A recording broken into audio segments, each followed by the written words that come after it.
जैसे अभी आपने संतान के बारे में बात करी, तो मैं आपको एक कहानी बताना चाहूँगी। हमारे ही कुछ जानकार हैं, तो मैं वहाँ बैठी हुई थी, तो 4 साल का बच्चा है उनका और वो जब ज़िद करता है किसी चीज़ को लेके, तो उसके मम्मी और पापा उसको जो डराते हैं ये बोल के कि मैं तुझे गुरुकुल भेज दूँगी। अच्छा, हाँ, हाँ, ये तो वो रोता है कि नहीं मैं नहीं जाऊँगा क्योंकि वहाँ पे जो है ऐसे गंजे से लोग रहते हैं, पीछे चुटिया रहती है, धोती-कुर्ता पहन के जाते हैं।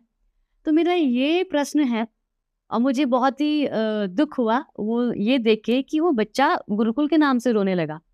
तो मैं ये जानना चाहूँगी आपसे कि आप क्या बताना चाहेंगे हमारे जो आज के माता-पिता हैं उनको कि उनके बच्चे को एक श्रेष्ठ संस्कार देने के लिए, एक श्रेष्ठ बनाने के लिए उनकी क्या भूमिका होनी चाहिए? जी, जी। ये भी आपने बहुत समयानुकूल सवाल किया है। मैं कहूँ बच्चे के निर्माण में शतपथ ब्राह्मण में आता है कि 3 का योगदान रहता है। मातृमान, पितृमान, आचार्यवान, पुरुषो वेदः। ऋषि दयानंद ने भी ये ज़िक्र किया है कि एक उत्तम संतान के निर्माण में 3 गुरु होते हैं, पहला माँ, दूसरा पिता और तीसरा आचार्य। तो श्रेष्ठ बच्चे के निर्माण में सबसे पहली जो भूमिका, प्रमुख भूमिका है, वो किसकी है? माँ की है।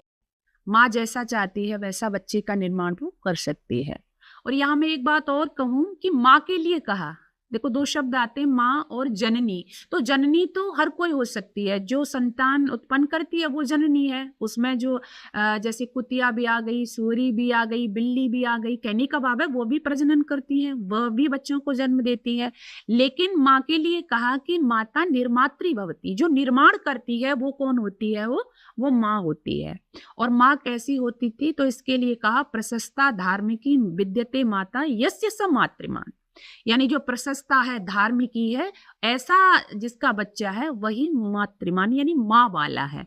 तो माँ की विशेष जिम्मेदारी हुआ करती थी और उसी जिम्मेदारी के साथ में माँ अपने बच्चे का निर्माण करती थी। इसके लिए बहुत सारी मैं चीजें कहूँ कि जैसे आपने संस्कारों की बात कही, तो 16 संस्कारों की प्रक्रिया है, तो उसमें गर्भाधान से लेकर के और पुंसवन, सीमंतवन, ये 3 संस्कार तो ऐसे हैं कि बच्चा जब गर्भ में होता है तभी उसके कर दिए जाते हैं। तो तब जब बच्चा गर्भ में रहता था तो माँ को क्या खाना है, क्या देखना है, कैसे बैठना है, क्या पढ़ना है, किससे मिलना है, ये सारी बातों का मैं ध्यान रखती थी। तो वो फिर जैसा चाहती थी बच्चा वैसा ही बनता था। तो बहुत सावधानी के साथ में हमारे यहाँ जो श्रेष्ठ संतानें हैं, आज तक हम नाम लेते हैं उनका, ये ऐसे ही तैयार की गई थी। तो पहली माँ की भूमिका और दूसरी पिता की भूमिका होती है। पिता की भूमिका भी कम नहीं है। पिता शब्द पारक्षणी धातु से बनता है, जिसका मतलब होता है रक्षा करने वाला। यह आती सपिता, यानी जो रक्षा करता है वो पिता होता है, यह पाती सपिता। तो रक्षा आर्थिक रूप से भी करता है वो, धार्मिक रूप से भी करता है वो, राजनीतिक रूप, मतलब हर तरह से करता है। लेकिन मैं जो आज देख रही हूँ वो केवल फाइनेंशियली तो पिता कर रहे हैं कि भाई बच्चे की जो इच्छाएं हैं, शौक हैं, वो पूरी की जाए, लेकिन जो संस्कार हैं कहीं ना कहीं वो पिता नहीं दे पा रहे। और इसका कारण क्या है? क्योंकि उसके लिए पिता को भी तो तैयार होना होगा। भाई माँ की भूमिका है तो माँ को तो सही बनना होगा। अब पिता क्या है? वो दुर्व्यसनों में लिप्त है, शराब पीता है पिता, बीड़ी पीता है पिता, सिगरेट पीता है, और भी दुर्गुण उसके अंदर है, तो फिर बच्चे पे उसका असर पड़ेगा। तो इसलिए बच्चे के निर्माण के लिए पिता को पहले क्या है? अपने को सही बनाना होगा, तब उस चीज का बच्चे पे भी प्रभाव पड़ेगा। तो दूसरी भूमिका पिता की है और तीसरी भूमिका गुरु की, आचार्य की होती है। जैसे आपने कहा ना, तो आचार्य के पास भेजते थे तीसरे उसमें तो आचार्य की भी बहुत बड़ी भूमिका उसमें होती थी। और आचार्य के यहाँ पर तो ये कहा गया कि बच्चे का दूसरा जन्म होता है। जब मान लीजिए माता पिता ने उसको पढ़ाया, अब जब ये समय आया कि भाई हमने तो पढ़ा दिया, अब हमारे उससे बाहर है, यदि जो विषय विषय सज्ज है उसके पास ले जाइए, तो वहां आचार्य के पास उसको, जैसे गुरुकुलों में पहले गुरुकुलीय व्यवस्था थी, तो वहां बच्चों को फिर भेजा जाता था। तो आचार्य की प्रमुख भूमिका हुआ करती थी। तो आचार्य शब्द ही अपने आप में कह रहा है कि आचार्य अकस्मात, एक संस्कृत का ग्रंथ है निरुक्त, तो उसमें आचार्य यास्क कहते हैं कि आचार्य अकस्मात, निर्वचन किए हैं कुछ शब्दों के कि आचार्य अकस्मात, अच्छा अर्थात आचार्य कौन है। तो वहां पे फिर वो कहते हैं आचार्य आचार्यम ग्राह्यति आचनोति अर्थान बुद्धि इति वा, अर्थात आचार्य वो होता था जो आचरण की शिक्षा दिया करता था। यानी पहला जो कार्य है आचार्य का वो क्या है, अपने आचरण से बच्चे को सिखाना। तो अब आचार्य का भी आचरण अच्छा होना चाहिए। आजकल तो सारे जो हमारी भूमिकाएं, सबकी भूमिका खराब हो गई हैं, तो आचार्य की भी विशेष भूमिका हुआ करती थी। और आचार्य अपने शिष्य को गर्भ में धारण करता था। जो द्विज शब्द है, द्विज वहीं जाके बनता था। द्विज मतलब दूसरा जन्म। आचार्य के यहाँ जाके बच्चे का दूसरा जन्म होता है। मनुस्मृति में भी कहा है, जन्मना जायते शूद्र संस्कारात् द्विज उच्यते। यानी जन्म से सब शूद्र होते हैं और संस्कारों से मनुष्य द्विज बनता है। तो जब वहां पर ले जाते थे, वेदारंभ संस्कार के अंतर्गत आता है ये, तो आचार्य अपने बच्चे को, अपने जो शिष्य है उसको अपने गर्भ में धारण करने से मतलब है उसके दिल की धड़कन सुनता था। उसके अपना जो आचरण था वह उसका प्रभाव बच्चे पर डालता था।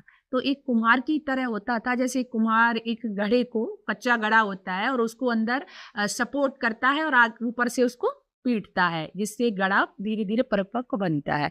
तो ऐसे ही बच्चे के दुर्गुण देखता था, उनको हटाता था और सद्गुण उसमें देता था। तो ये आचार्य की भूमिका हुआ करती थी। तो आपने कहा कि जैसे आजकल बच्चे, अब बच्चों को तो मैं मानती हूँ कि जैसा उनको बताया जाएगा, जैसा उनका वातावरण रखा जाएगा तो बच्चे वही सीखेंगे। तो आजकल ये तो खैर अलग विषय हो गया कि बच्चे रोते हैं, नहीं जाते, माँ बाप ही नहीं भेजना चाहते। पहले माँ बाप ने उस तरह का वातावरण नहीं बनाया है। बाकी एक मोह तो होता है, भाई बच्चा माँ के साथ रह रहा है, पिता के साथ रह रहा है। और ऐसा भी नहीं है कि आपने अभी कहा था कि बच्चे नहीं जाते या रोते हैं गुरुकुलों में, तो बच्चों की कमी नहीं, उनको पता ही नहीं है। माता पिता जब उनको समझाएंगे, बताएंगे तो वो जाएंगे। और जो गुरुकुल में जब जाते थे बच्चे तो अच्छी शिक्षा लेते थे, आचरण की शिक्षा लेते थे। और वेदारंभ संस्कार होता था, उपनयन संस्कार के द्वारा बच्चों का प्रवेश कराया जाता था वहाँ पर। तो कहीं ना कहीं आज भी, जैसे आपने कहा कि एक ड्रेस कोड है कि बच्चे ये हंसी भी उड़ाते थे पहले कि कट वस्त्र धारण कर लिया या चोटी रखा ली, बस यही ब्रह्मचारी। लेकिन मैं कहूँगी आज के उसमें आप देखेंगे तो आज भी बहुत अच्छे अच्छे गुरुकुल हैं। जैसे लड़कियों के लिए गुरुकुल चोटीपुरा अमरोहा है, नजीबाबाद है और कुरुक्षेत्र गुरुकुल है। तो बहुत अच्छे अच्छे बच्चे आज भी हर पोस्ट पर पहुंच रही हैं, बेटियां हर पोस्ट पर पहुंच रही हैं। बहुत अच्छे से बच्चों का निर्माण इन गुरुकुलों में हो रहा है। और भी बहुत सारे गुरुकुल हैं, तो ऐसा नहीं है, आज भी बहुत अच्छी दिशा में ये कार्य कर रहे हैं गुरुकुल। तो बच्चों का प्रवेश वहाँ पे कराना चाहिए। और पहले कराते थे माता पिता, ये संस्कार होता है इसका भी। उपनयन संस्कार के बाद वेदारंभ संस्कार होता था, उसके द्वारा गुरुकुलों में प्रवेश कराया जाता था।